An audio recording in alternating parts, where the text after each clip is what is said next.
Ouais, ça n'a peut-être pas l'air très sérieux vu comme ça, et pourtant, savez-vous qu'aujourd'hui sur la planète, 34 millions de personnes vivent avec le virus du sida, le VIH. Le traitement pour ces personnes, si elles y ont accès bien sûr, c'est, vous savez, la fameuse trithérapie.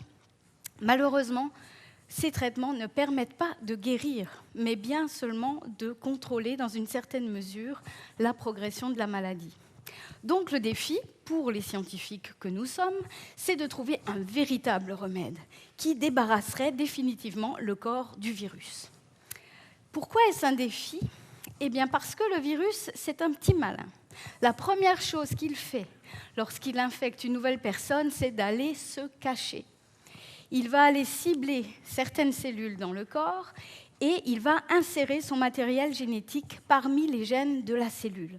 C'est un peu comme s'il allait construire sa petite maison au milieu de toutes les autres petites maisons que sont nos propres gènes. Et dans certains cas, à peine a-t-il fini de construire sa maison, il ferme la porte, il verrouille la serrure à double tour et il se cache. Il entre dans ce qu'on appelle un état de latence, invisible pour le système immunitaire, hors d'atteinte des médicaments de la trithérapie. Et il peut rester caché là longtemps. Alors, avec le professeur Bell, nous avons décidé d'aller voir par le trou de la serrure comment elle était faite. Et puis on a vu qu'elle est différente des autres serrures des gènes de nos propres gènes. Donc il restait à trouver la clé. Et c'est cela mon projet de doctorat. Et donc comment j'ai fait ? J'ai pris une canne à pêche, j'ai mis la serrure du VIH au bout, et dans une soupe de clés moléculaires, et il y en a beaucoup des clés pour ouvrir, fermer tous ces gènes dans une cellule, je suis allée pêcher la clé.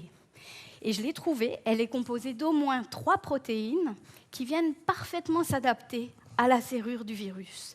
Et surtout, si on enlève l'une ou l'autre de ces protéines, le virus ne peut plus ouvrir sa porte. Ça signifie donc bien que c'est la clé.